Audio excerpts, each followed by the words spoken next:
If you've ever paid any money into the Social Security Administration, then you're going to want to listen to this entire video. This is Brian Tarian here from the Disability Digest. Social Security, unfortunately, makes mistakes, just like there's some spelling errors on the left-hand side of this graphic on this image that I'm showing you. But what I'm about to share with you is a real situation that is happening to many of individuals that pay into the Social Security system. We recently hosted a YouTube live event with industry expert on Social Security affairs. In the bottom left-hand corner here is Dr. Ed Weir. Ed worked for the third busiest Social Security office in the United States, and he reports that the number one reason why people are receiving the incorrect amount of income, Social Security disability or Social Security retirement, is that their earnings were not reported properly.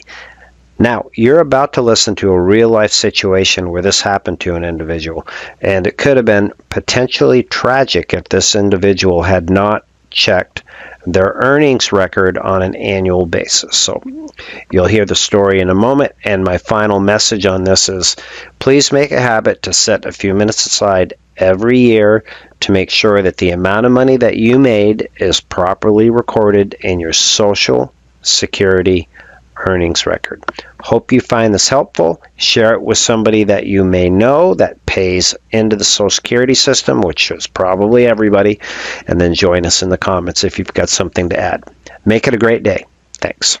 I have a question for you. In the spirit of serving, and this is totally optional, you don't have to answer it, you can just put a pause on me. But you had to go through an interesting situation to get your work credits restored, and I'm wondering, like our calls are recorded for training purposes. I'm wondering if there's anything that, if I could ask you a few questions and you would allow me to share it with others that just think that, Social Security's got this white coat type presence where they don't do anything wrong, that I could share with our audience about your experience. Okay. Sure. And it really was, and the only reason it finally got corrected is because I stayed on it, and I stayed on it, and I stayed on it. And that's my background as a journalist, and I just kept talking to people and talking to people and talking to people, and finally somebody was like, okay, let me fix this. So what was the mistake? The mistake, and actually it wasn't really, I don't guess it's exactly their mistake, but what had happened was, somebody I had worked for in 2021 had paid me via W-2. Mm-hmm. It was a one assignment thing, and normally she didn't do it that way. Normally it was like 1099, but she did do this one W-2, but she failed to file it. I filed it with my taxes. Okay. But she didn't file it. Mm-hmm. So I didn't, and they never told me that. The only reason I found out was because toward the end of this process, she called me and told me that she had gotten a letter from the IRS saying, you owe a fine for not filing this. So that's the only way I ever even found out what the reason was why they never counted that W-2. Yeah. So would you have found out if you looked at your Social Security earnings record and would you have noticed the difference? That is how I found out. That is how I knew that I could see that they were not counting.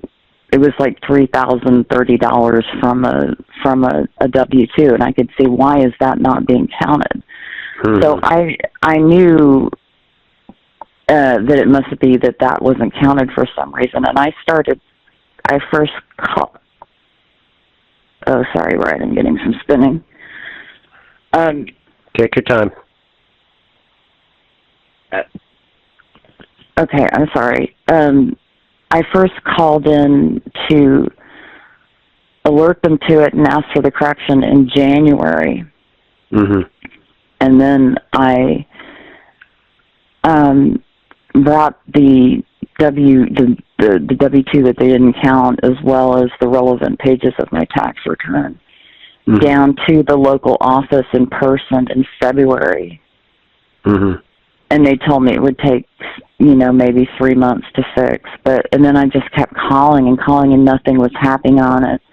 Yeah. And it wasn't until sometime in September, October, I got a letter from them saying, well, if you want us to correct this, we need the documentation. And I'm like, oh my God, I've given it to you over the phone. I gave it to you in person. But anyway, so I went through the whole thing again. Yep. Set it all down there. And then I just started calling basically once a week. And then I started getting desperate, and, I was,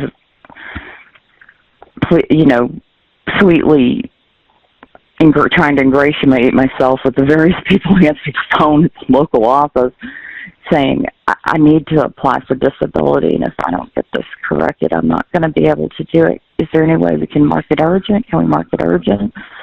And it still wasn't happening. And then I finally got somebody I'd talked to twice, and she just said, you know what? I'm going to be in the office in tomorrow morning, and I'll just take care of this. I'll give you a call by night. I know. It was like I felt like I won the lottery. I want to just help the audience understand your situation. This was not just a matter of getting the $3,000 in your earnings record. The fact that you got those monies in your earnings record was the tipping point, allowing you to go from uninsured for your Social Security disability benefits to insured and eligible for them. So this was a big deal, right? Because if you were not able to get this done, all of your potential income for Social Security would be gone. That's right. It was a matter of one W-2 worth $3,000. Shoot. And the reason why I just want to thank you for sharing this is because 28% of the people that come here to the Disability Digest for help, their benefits have expired. And there could be people out there that don't check their earning records. Well, I tell you, Brian, it had crossed my mind back when I first was really felled by the disability I have back in 2019, 2020, that I might have to end up applying for federal disability, and I was aware that I needed to do it within maybe 5 years, because that was the last year of the good income I had. But my doctors kept telling me that we might find something, to fix it, that it would get better, and it just